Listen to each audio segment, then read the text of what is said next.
ಈ ರೀಡಿಂಗ್ ನಿಮಗೆ ಅನ್ವಯಿಸಿದರೆ ಅಥವಾ ರೆಸೊನೇಟ್ ಆದರೆ ಮಾತ್ರ ತೊಗೊಳ್ಳಿ, ಇಲ್ಲಾಂದರೆ ಬಿಟ್ಬಿಡಿ. ಇದು ಒಂದು ಜನರಲ್ ರೀಡಿಂಗ್ ಮಾತ್ರ ಆಗಿರುತ್ತೆ. ಕಾರ್ಡ್ಸ್ನ ಶಫಲ್ ಮಾಡಿದಾಗ ನನಗೆ ಫಸ್ಟ್ ಕಾರ್ಡ್ ಕಿಂಗ್ ಆಫ್ ಸಾರ್ಡ್ಸ್ ಬಂದಿದೆ. ಫಸ್ಟ್ ಕಾರ್ಡ್ ಕಿಂಗ್ ಆಫ್ ಸಾರ್ಡ್ಸ್ ಬಂದಿರೋದ್ರಿಂದ ಸೊ ಏನೋ ಪ್ಲ್ಯಾನ್ ಇದೆ, ಯಾವುದನ್ನು ಎಕ್ಸಿಕ್ಯೂಟ್ ಮಾಡಬೇಕು ನೀವು, ನಿಮ್ಮ ಪಾರ್ಟ್ನರು. ಸೊ ಲಾಯರ್ಸ್ನ ಕನ್ಸಲ್ಟ್ ಮಾಡ್ತಿರೋ, ಸೊ ಬಿಗ್ ಡೀಲ್ ಅಂತ ಹೇಳ್ಬೋದು. ಯಾವುದಾದ್ರೂ ನಿಮ್ಮದು ಕೋರ್ಟ್ ಅಥವಾ ಕಚೇರಿಗೆ ಸಂಬಂಧಪಟ್ಟಿದ್ದ ಕೆಲಸ ಆಗಿರ್ಬೋದು. But king of swords first card ಬಂದಿರೋದ್ರಿಂದ ಮೇ ಬಿ ಮ್ಯಾಟರು ನಿಮ್ಮ ಯಂಗರ್ ಸಿಬ್ಲಿಂಗ್ಸ್ದಿರ್ಬೋದು ಅಥವಾ ಎನ್ವೈರ್ಮೆಂಟಿಗೆ ನಿಮ್ಮನ್ನು ನೀವು ಅಡಾಪ್ಟ್ ಮಾಡ್ಕೊಳ್ದಿರ್ಬೋದು. ಹೊಂದಾಣಿಕೆ ಕಮ್ಮಿ ಅಂತ ಹೇಳ್ತಾ ಇದೆ. ಸೊ ಎಲ್ಲಿಗಾದರೂ ಟ್ರಾವೆಲ್ ಮಾಡಿದ್ರು, ಒಕೇಶನ್ಗೆ ಹೋಗಿದ್ರು, ಸ್ವಲ್ಪ ಹಣಕಾಸಿನ ಬಗ್ಗೆ ನೀವು ಸ್ವಲ್ಪ ಸ್ಟ್ರಿಕ್ಟಾಗಿರಬೇಕು ಅಂತ ಹೇಳುತ್ತೆ. ಹಾಗೆ ಯಾವುದಾದ್ರೂ ವಸ್ತುಗಳು ಕಳೆದೋಗಬಹುದು, ಸ್ಪೆಷಲಿ ದುಡ್ಡಿನ ಬಗ್ಗೆ ಜೋಪಾನವಾಗಿರಿ ಅಂತ ಕಾರ್ಡ್ ಹೇಳುತ್ತೆ ಕಿಂಗ್ ಆಫ್ ಸಾರ್ಡ್ಸ್ ಇರೋದ್ರಿಂದ. ನೀವು ಅಥವಾ ನಿಮ್ಮ ಪಾರ್ಟ್ನರ್ ಇಬ್ಬರಲ್ಲಿ ಯಾರ್ದಾದ್ರೂ ವಸ್ತು ಕಳೆದೋಗುವಂಥ ಚಾನ್ಸಸ್ ಇದೆ ಅಥವಾ ಆಲ್ರೆಡಿ ಕಳೆದೋಗಿದೆ, ಸಿಗ್ತಾ ಇಲ್ಲ ಅಂತ ಕೂಡ ಹೇಳ್ಬೋದು ರೀಡಿಂಗ್ ಪ್ರಕಾರ. ಸೆಕೆಂಡ್ ಕಾರ್ಡ್ ನನಗೆ 2 ಆಫ್ ಪೆಂಟಿಕಲ್ಸ್ ಬಂದಿದೆ. ಸೊ ಕೆಲವರು ಮನಿನ ಇನ್ವೆಸ್ಟ್ ಮಾಡ್ತಾ ಇದ್ದೀರಾ, ಹಣನ ಬಿಸ್ನೆಸ್ ಪಾರ್ಟ್ನರ್ಶಿಪ್ಪಲ್ಲಿ ಬಿಸ್ನೆಸ್ ಮಾಡ್ತಾ ಇದ್ದೀರಾ. ಸೊ ಮೇ ಬಿ ಕೆಲವ್ರಿಗೆ ಲಾಸ್ ಆಗ್ಬೋದು ಅಂತಲೇ ನಾನು ಹೇಳ್ತೀನಿ. ನಿಮ್ಮ ಪಾರ್ಟ್ನರ್ ನಿಮ್ಗೆ ಹೇಳ್ಬೋದು, ಬ್ಯಾಡ್ ನ್ಯೂಸ್ ಅಂತ ಹೇಳ್ಬೋದು, ಬಟ್ ಅವ್ರು ಸಾರಿ ಅಂತ ಹೇಳ್ಬೋದು. ಸಣ್ಣ ಪುಟ್ಟ ಮಿಸ್ಟೇಕ್ಸ್ ಎಲ್ರಿಗೂ ಆಗುತ್ತೆ. ಬಟ್ 2 ಆಫ್ ಪೆಂಟಿಕಲ್ಸ್ ನಾನು ಆಗಲೇ ಹೇಳಿದೆ, ಹಣಕಾಸಿನ ವಿಚಾರದಲ್ಲಿ ನೀವು ಸ್ವಲ್ಪ ಸ್ಟ್ರಿಕ್ಟಾಗಿರಬೇಕು. ಇಲ್ಲ ಅಂದರೆ ಹಣ ಪೋಲಾಗುತ್ತೆ, ಕಳೆದೋಗುತ್ತೆ. ಒಟ್ಟಿನಲ್ಲಿ ಹಣಕಾಸಿನ ಬಗ್ಗೆ ನಾನು ತುಂಬ ಕೇರ್ಫುಲ್ ಆಗಿರಿ ಅಂತಲೇ ಹೇಳ್ತೀನಿ. ಇದು ನೀವು ನಿಮ್ಮ ಪಾರ್ಟ್ನರ್ಗೆ ಏನಾದರೂ ಎಕ್ಸ್ಪೆನ್ಸಿವ್ ಗಿಫ್ಟ್ನ ಪರ್ಚೇಸ್ ಮಾಡಿ ಕೊಡೋದ್ರಲ್ಲಾಗಿರ್ಬೋದು, ಅಥವಾ ಅವ್ರು ಏನಾದರೂ ಅದನ್ನು ಕಳ್ಕೊಳ್ಳೋದು ಅಥವಾ ಬೀಳ್ಸೋದು, ಸಮಥಿಂಗ್ ಲಾಸ್ ಅಂತ ಹೇಳುತ್ತೆ ಕಾರ್ಡು. ಥರ್ಡ್ ಕಾರ್ಡ್ ನನಗೆ 10 ಆಫ್ ವಾಂಡ್ಸ್ ಬಂದಿದೆ. ಸೊ ತುಂಬ ರೆಸ್ಪಾನ್ಸಿಬಿಲಿಟೀಸ್ ಇದೆ ನಿಮಗೋ ನಿಮ್ಮ ಪಾರ್ಟ್ನರ್ಗೋ ಇತ್ತೀಚೆಗೆ ಅಂತ ಹೇಳುತ್ತೆ. ಸೊ ಫಿನಿಶಿಂಗ್ ಏನೋ ಒಂದು ಫ್ಯಾಮ್ಲಿಯಲ್ಲಿ ಯಾವುದೋ ಒಂದು ಕರ್ತವ್ಯ ರೆಸ್ಪಾನ್ಸಿಬಿಲಿಟೀಸ್ನ ಮುಗಿಸ್ತಾ ಇರ್ತಾರೆ, ಇನ್ನೊಂದು ಬಂದುಬಿಡುತ್ತೆ ಅವರಿಗೆ. ತುಂಬ ರೆಸ್ಪಾನ್ಸಿಬಿಲಿಟೀಸ್, ತುಂಬ ಬರ್ಡನ್ನು, ಫ್ಯಾಮ್ಲಿ ಡ್ರಾಮಾ ಅಂತ ಹೇಳ್ತೀವಿ 10 ಆಫ್ ಸ್ಪಾಟ್ಸ್ ಬಂದರೂ ಕೂಡ. ಮನೆಯಲ್ಲಿ ಯಾವಾಗಲೂ ಏನಾದರೂ ಡ್ರಾಮಾ ನಡೀತಾ ಇರುತ್ತೆ, ಫೈಟ್ಸ್ ನಡೀತಾ ಇರುತ್ತೆ, ಮನಸ್ತಾಪಗಳಿರುತ್ತೆ ಅಂತ ಕೂಡ ಕಾರ್ಡ್ ಹೇಳುತ್ತೆ. ಫೋರ್ತ್ ಕಾರ್ಡ್ ನನಗೆ ಕಿಂಗ್ ಆಫ್ ಪೆಂಟಿಕಲ್ಸ್ ಬಂದಿದೆ. So may be king of pentacles ಇರೋದ್ರಿಂದ ಎಷ್ಟೇ ರೆಸ್ಪಾನ್ಸಿಬಿಲಿಟೀಸ್ ಇರಿ, ಲೈಫಲ್ಲಿ ಏನೇ ಆಗಿರಲಿ, ನಿಮ್ಮ ಪಾರ್ಟ್ನರ್ ಮೋಸ ಮಾಡಲಿ ಅಥವಾ ಏನೇ ಆಗಿರಲಿ, ನಿಮ್ಮ ಲೈಫ್ನ ನೀವು ಎಂಜಾಯ್ ಮಾಡೋದನ್ನು ಮರಿಬೇಡಿ ಅಂತ ಕಿಂಗ್ ಆಫ್ ಪೆಂಟಿಕಲ್ಸ್ ಹೇಳ್ತಾ ಇದೆ. ಕಿಂಗ್ ಆಫ್ ಪೆಂಟಿಕಲ್ಸ್ ನಿಮ್ಮ ತಂದೆ ಸ್ಥಾನದಲ್ಲಿರೋ ವ್ಯಕ್ತಿ ಆಗಿರ್ಬೋದು. ಈ ರೀಡಿಂಗಲ್ಲಿ ನೀವಾಗಿಲ್ಲ ಅಂತ ಹೇಳ್ತೀನಿ. ಮೇ ಬಿ ತುಂಬ ಜವಾಬ್ದಾರಿ ಇದೆ ನಿಮ್ಮ ತಂದೆಗೋ ನಿಮಗೋ, ಮನೇನ ನಿಭಾಯಿಸ್ಕೊಂಡು ಹೋಗ್ತಾ ಇದ್ದೀರಾ ಅಂತ ಹೇಳ್ಬೋದು. ಫಿಫ್ತ್ ಕಾರ್ಡ್ ಜಡ್ಜ್ಮೆಂಟ್ ಕಾರ್ಡ್ ಬಂದಿದೆ. ಸೊ ಯಾರಾದರೂ ನೀವು ಡಿವೋರ್ಸ್ಗೆ ಅಪ್ಲೈ ಮಾಡಿದರೆ, ಡಿವೋರ್ಸ್ ತೊಗೊಳ್ಬೇಕು ಅಂತ ಅಂದ್ಕೊಂಡಿದ್ರೆ, ಸೊ ನಿಮಗೆ ಡಿವೋರ್ಸ್ ಸಿಗುತ್ತೆ ಅಂತ ಜಡ್ಜ್ಮೆಂಟ್ ಕಾರ್ಡ್ ಹೇಳ್ತಾ ಇದೆ.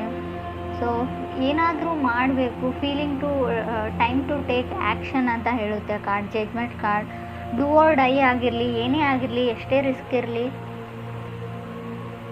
ಒಟ್ಟಿನಲ್ಲಿ ರಿಸ್ಕ್ನ ತೊಗೊಳ್ತೀನಿ ಅನ್ನೋ ಗಟ್ಟಿ ನಿರ್ಧಾರನ ಮಾಡಿದ್ದೀರ ನೀವೋ ನಿಮ್ಮ ಪಾರ್ಟ್ನರು. 6th ಕಾರ್ಡ್ ನನಗೆ 2 ಆಫ್ ಕಪ್ಸ್ ಬಂದಿದೆ. 2 ಆಫ್ ಕಪ್ಸ್ ನಾವು ಕೆಲವೊಮ್ಮೆ ಲವರ್ಸ್ ಕಾರ್ಡ್ ಅಂತ ಕನ್ಸಿಡರ್ ಮಾಡ್ತೀವಿ. ಸೊ ನಿಮ್ಮ ಲೈಫಲ್ಲಿ ಹೊಸ ಪರ್ಸನ ಎಂಟ್ರಿ ಆಗಿದೆ. ಸೊ ತುಂಬ ಬೇಬಿ ಸ್ಟೆಪ್ಸ್ ಸ್ಟಾರ್ಟಿಂಗ್ ಇದೆ, ಫಾಲಿಂಗ್ ಇನ್ ಲವ್ ಅಂತ ಹೇಳ್ತೀವಿ. ಸೊ ತುಂಬ ಕಲಿತಾ ಇದ್ದೀರಾ, ನೀವು ನಿಮ್ಮ ಪಾರ್ಟ್ನರಿಂದ ಕಲಿತಾ ಇದ್ದಾರೆ, ನಿಮ್ಮ ಪಾರ್ಟ್ನರ್ ನಿಮ್ಮಿಂದ ಕಲಿತಾ ಇದ್ದಾರೆ. ಅಂಡರ್ಸ್ಟ್ಯಾಂಡಿಂಗ್ ಇದೆ. ಸೊ ತುಂಬ ಕ್ಯೂಟ್ ಆಗಿರೋ ಲವ್ ಸ್ಟೋರಿ ಅಂತ ಹೇಳ್ಬೋದು 2 ಆಫ್ ಕಪ್ಸ್ ಇರೋದ್ರಿಂದ. 7th ಕಾರ್ಡ್ ನನಗೆ ಪೇಜ್ ಆಫ್ ಪೆಂಟಿಕಲ್ಸ್ ಬಂದಿದೆ. ಸೊ ಪೇಜ್ ಆಫ್ ಪೆಂಟಿಕಲ್ಸ್ ನಿಮ್ಮನ್ನು ಯಾರೋ ಕಾರ್ನರ್ ಮಾಡ್ತಾ ಇದ್ದಾರೆ. ನೀವು ಸ್ಕೂಲ್ಗೆ ಹೋಗ್ತಾ ಇದ್ದರೆ, ಕಾಲೇಜಸ್ಸಲ್ಲಿದ್ದರೆ ಅಥವಾ ಆಫೀಸಲ್ಲಿದ್ದರೂ ಕೂಡ ನಿಮ್ಮನ್ನು ಒಂಟಿಯಾಗಿ ಮಾಡೋಕ್ಕೆ ಟ್ರೈ ಮಾಡ್ತಾ ಇದ್ದಾರೆ. ಅವ್ರದ್ದೇ ಒಂದು ಗ್ರೂಪು, ನೀವು ಒಬ್ಬರೇ ಇರ್ತೀರ, ಯಾರೂ ಮಾತಾಡಲ್ಲ, ಜನ ನಿಮ್ಮನ್ನು ಟೀಸ್ ಮಾಡ್ತಾರೆ, ಅವಮಾನ ಮಾಡ್ತಾರೆ. ಕೆಲವರು ಆ ಥರ ಸಿಚುವೇಶನಲ್ಲಿದ್ದೀರಾ. ಸೊ ತುಂಬ ಕಷ್ಟ ಆಗ್ತಾ ಇದೆ, ಚಾಲೆಂಜ್ ಅಂತ ಅನ್ನಿಸ್ತಾ ಇದೆ ಕೆಲವ್ರಿಗೆ ಇಲ್ಲಿ ಅವ್ರ ಫೀಲಿಂಗ್ಸ್ನ ಎಕ್ಸ್ಪ್ರೆಸ್ ಮಾಡ್ಕೊಳ್ಳೋದ್ರಲ್ಲಿ. ಸೊ ನಿಮ್ಗೆ ಯಾರೋ ಇಷ್ಟ, ಅವ್ರು ಬೇರೆ ಕಡೆ ಒಂದು ಗ್ರೂಪಲ್ಲಿ ಇರ್ತಾರೆ ಅಥವಾ ನೀವು ಒಂದು ಕಡೆ ಗ್ರೂಪಲ್ಲಿದ್ದೀರಾ, ಅವ್ರು ಕಾರ್ನರ್ ಮಾಡಿದ್ದಾರೆ ನಿಮ್ಮ ಗ್ರೂಪಲ್ಲಿರೋರು. ಸೊ ನಿಮಗೆ ಅವ್ರು ಇಷ್ಟ, ಹೇಗೆ ಹೋಗಿ ಎಕ್ಸ್ಪ್ರೆಸ್ ಮಾಡ್ಕೊಳ್ಳಿ, ನಿಮ್ಮ ಫ್ರೆಂಡ್ಸ್ ಏನು ಅಂದ್ಕೊಳ್ತಾರೆ ಅನ್ನೋ ಯೋಚನೆಯಲ್ಲಿ ನೀವಿದ್ದೀರೋ ಅಥವಾ ಅದರ್ ಪರ್ಸನ್ ಇರ್ಬೋದು. 9th ಕಾರ್ಡ್ ನನಗೆ 8 ಆಫ್ ಕಪ್ ಬಂದಿದೆ. ಸೊ ಕೆಲವ್ರದ್ದು ಮೈಂಡ್ ತುಂಬ ಚೇಂಜ್ ಆಗಿದೆ, ಮೈಂಡ್ ಲಾಸ್ಟ್ ಅನ್ನೋ ಫೀಲಿಂಗಲ್ಲಿದ್ದಾರೆ. ಲಾಸ್ಟ್ ಮಿನಿಟ್ನಲ್ಲಿ ಯಾವುದಕ್ಕಾದ್ರೂ ನೀವು ಮೈಂಡ್ ಚೇಂಜ್ ಮಾಡ್ತಾ ಇರ್ಬೋದು. ಸೊ ಆ ಥರ ಇದ್ದರೂ ಕೂಡ ಕಾರ್ಡ್ ಬಂದಿರುತ್ತೆ. ಕೆಲವ್ರಿಗೆ 8 ಆಫ್ ಕಪ್ಸ್ ಇರೋದನ್ನು ಬಿಟ್ಟು ಇಲ್ಲದೆ ಇರೋದ್ರ ಕಡೆ ಇಮ್ಯಾಜಿನೇಷನ್ ಅಂತ ಹೇಳ್ತೀವಿ, ಅಥವಾ ನಿಮ್ಮ ಹತ್ರ ಎಲ್ಲ ಇರುತ್ತೆ ಆದರೂ ಕೂಡ ಏನೋ ಒಂದು ದೂರದ ಬೆಟ್ಟ ನುಣ್ಣಗೆ ಅಂತೀವಿ. ಸೊ ನಿಮ್ಮನ್ನು ಇಷ್ಟಪಡೋರನ್ನ ಬಿಟ್ಟು ಸೊ ನೀವು ಇಷ್ಟಪಡೋರ ಹಿಂದೆ ಹೋಗ್ತಾ ಇದ್ದೀರಾ. ಬಟ್ ರಿಜೆಕ್ಷನ್ ಫೀಲ್ ಆಗ್ಬೋದು ಅಥವಾ ಇಗ್ನೋರ್ಡ್ ಫೀಲ್ ಇರ್ಬೋದು. ಈಗಾಗಲೇ ನಿಮ್ಮನ್ನು ಯಾರೋ ರಿಜೆಕ್ಟ್ ಮಾಡಿದ್ದಾರೆ ಅಥವಾ ಇಗ್ನೋರ್ ಮಾಡ್ತಾ ಇದ್ದಾರೆ, ಯಾವುದನ್ನು ಸರಿಯಾಗಿ ಹೇಳ್ತಾ ಇಲ್ಲ. ಮೇ ಬಿ ಅವ್ರು ನಿಮ್ಮನ್ನು ವೇಟಿಂಗ್ ಲಿಸ್ಟಲ್ಲಿ ಇಟ್ಟಿದ್ದಾರೆ ಅಂತ ಕೂಡ ಹೇಳ್ಬೋದು. 10th ಕಾರ್ಡ್ ನನಗೆ 2 ಆಫ್ ಕಪ್ಸ್ ಬಂದಿದೆ ಮತ್ತೆ. ಸೊ ಇದು 2 ಆಫ್ ಕಪ್ಸ್ ಡಬಲ್ ಸರ್ತಿ ಬಂದರೆ ಹೇಟ್ ಸ್ಟೋರಿ ಅಂತ ಹೇಳ್ತೀವಿ ನಾವು. ಸಿಂಗಲ್ ಟೈಮ್ ಬಂದರೆ ಮಾತ್ರ ಅಲ್ಲೊಂದು ಫ್ರೆಶ್ ಲವ್ ಸ್ಟೋರಿ ಇರುತ್ತೆ ಅಂತ ನಾನು ಹೇಳ್ತೀನಿ ಕಾರ್ಡ್ ರೀಡಿಂಗಲ್ಲಿ. ಸೊ ಜನ ನಿಮ್ಮನ್ನು ಯಾವಾಗಲೂ ಹೇಟ್ ಮಾಡ್ತಾರೆ ಅಂತ ಕೆಲವ್ರಿಗೆ ಅನ್ಸೋಕ್ಕೆ ಸ್ಟಾರ್ಟ್ ಆಗಿರ್ಬೋದು. ಸೊ ನೀವೇನೂ ಮಾಡಿರಲ್ಲ, ಏನೂ ಆರ್ಗ್ಯೂ ಮಾಡಿರಲ್ಲ, ಗೊತ್ತಿಲ್ಲ ನನ್ನ ಕಂಡ್ರೆ ಯಾರಿಗೂ ಆಗೋದಿಲ್ಲ, ಅನ್ಲೆಸ್ ನಿಮ್ಮ ಸರ್ಕಲ್ಲೇ ಹಾಗೆ ಇದೆಯೋ ಅಥವಾ ನನ್ನ ಹಣೆ ಬರಹನೇ ಇಷ್ಟೇನಾ ಅಂತ ಥಿಂಕ್ ಮಾಡ್ತಾ ಇದ್ದೀರಾ ಕೆಲವರು.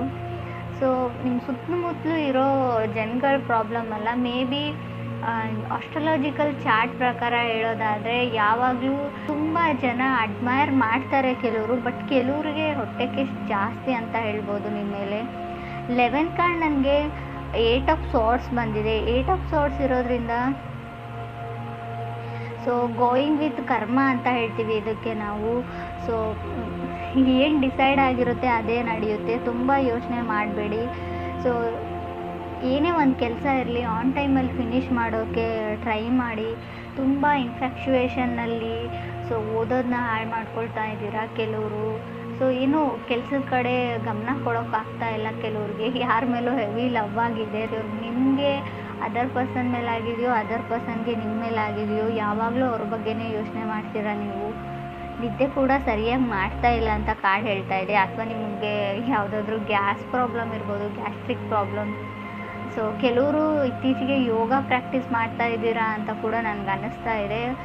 Because of 8 of cups 2 of cups ನನಗೆ 8 ಆಫ್ ಸಾರ್ಟ್ಸ್ ಇರೋದ್ರಿಂದ 8 ಮಧ್ಯೆ 2 ಬಂದರೆ ಮೇ ಬಿ ನೀವು ಯೋಗ ಪ್ರಾಕ್ಟೀಸ್ ಮಾಡ್ತಾ ಇದ್ದೀರಾ, ಜಿಮ್ ಜಾಯ್ನ್ ಆಗಿದ್ದೀರಾ, ಏನೋ ಒಟ್ಟಿನಲ್ಲಿ ಮಾಡ್ತಾ ಇದ್ದೀರಾ. ಹೆಲ್ತ್ ಇಶ್ಯೂಸ್ನ ಕೆಲವನ್ನ ಕ್ಲಿಯರ್ ಮಾಡ್ಕೊಳ್ಳೋಕ್ಕೆ ಅಂತ ಅನಿಸುತ್ತೆ. 12th ಕಾರ್ಡ್ ನನಗೆ ಸ್ಟಾರ್ ಕಾರ್ಡ್ ಬಂದಿದೆ.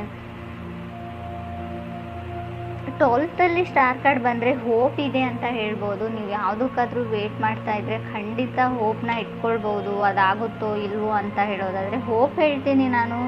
ಸೊ ಟೈಮ್ ತೊಗೊಳ್ಬೋದು, ಖಂಡಿತವಾಗ್ಲೂ ಅದಾಗೋದಿಲ್ಲ ಅಂತ ಹೇಳಲ್ಲ, ಆಗುತ್ತೆ. ಬಟ್ ಅಷ್ಟೊಂದು ಟೈಮ್ ನೀವು ಇನ್ವೆಸ್ಟ್ ಮಾಡೋಕ್ಕೆ ರೆಡಿ ಇದ್ದರೆ ಓಕೆ, ಅವ್ರಿಗೋಸ್ಕರ ಕಾಯ್ತೀನಿ ಅಂದರೆ ಓಕೆ. ಬಟ್ ತುಂಬ ಚಾಲೆಂಜಸ್ ಬರುತ್ತೆ. ಲಾಸ್ಟಲ್ಲಿ ಸ್ಟಾರ್ ಕಾರ್ಡ್ ಬಂದರೆ ತುಂಬ ಚಾಲೆಂಜಸ್. ಸೊ ನೀವು ಅಂದ್ಕೊಂಡೇ ಇರಲ್ಲ ಇಷ್ಟೊಂದು ಚಾಲೆಂಜಸ್ನ ಫೇಸ್ ಮಾಡಬೇಕಾಗುತ್ತೆ ಅಂತ. ಸೊ ಇಡೀ ಲೈಫ್ ಲಾಂಗ್ ಕೂಡ ಕೆಲವರು ತಗಲ್ಬೋದು ಅಂತ ಕೂಡ ಕಾರ್ಡ್ ಹೇಳುತ್ತೆ. ಸೊ ಕೆಲವ್ರದ್ದು ಗೇನ್ಸ್ ಎಲ್ಲ ಮಲ್ಟಿಪ್ಲೈ ಆದರೂ ಕೂಡ ಹಣ ಲಾಸ್ ಆಗೋ ಚಾನ್ಸಸ್ ಇದೆ.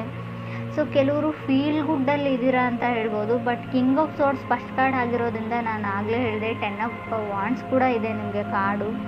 ಥರ್ಡಲ್ಲಿ 10 ಆಫ್ ವಾಂಡ್ಸ್, ಫಸ್ಟಲ್ಲಿ ಕಿಂಗ್ ಆಫ್ ಸಾರ್ಟ್ಸ್ ಇರೋದ್ರಿಂದ ಫೀಲ್ ಗುಡ್ ಇರ್ತೀರಾ. ಬಟ್ ಫ್ಯಾಮ್ಲಿ ಟೆಸ್ಟ್ ಅಂತ ಹೇಳ್ಬೋದು. ನೀವು ಫ್ಯಾಮ್ಲಿನ ಟೆಸ್ಟ್ ಮಾಡ್ತಿರೋ ಅಥವಾ ಯೂನಿವರ್ಸ್ ನಿಮ್ಮ ಫ್ಯಾಮ್ಲಿನ ಟೆಸ್ಟಲ್ಲಿ ಇಡುತ್ತೋ ಗೊತ್ತಿಲ್ಲ. ಸ್ವಲ್ಪ ಚಾಲೆಂಜಸ್ ಬರ್ಬೋದು, ಎಲ್ಲನೂ ನಿಭಾಯಿಸ್ಕೊಂಡು ಹೋದರೆ ಖಂಡಿತವಾಗ್ಲೂ. ಸೊ ಎನಿಮೀಸ್ ಜಾಸ್ತಿ ಆಗ್ತಾರೆ ಅಂತ ಹೇಳ್ತೀನಿ ನಾನು. ಸ್ಕೂಲ್ ರಿಲೇಟೆಡ್ ಸ್ಟೆಪ್ಪಲ್ಲಿ ಕೆಲವ್ರದ್ದು ಪ್ರಾಕ್ಟಿಕಲ್ ಎಕ್ಸಾಮ್ಸ್ ಇರ್ಬೋದು ಅಂತ ಅಂದ್ಕೊಳ್ತೀನಿ.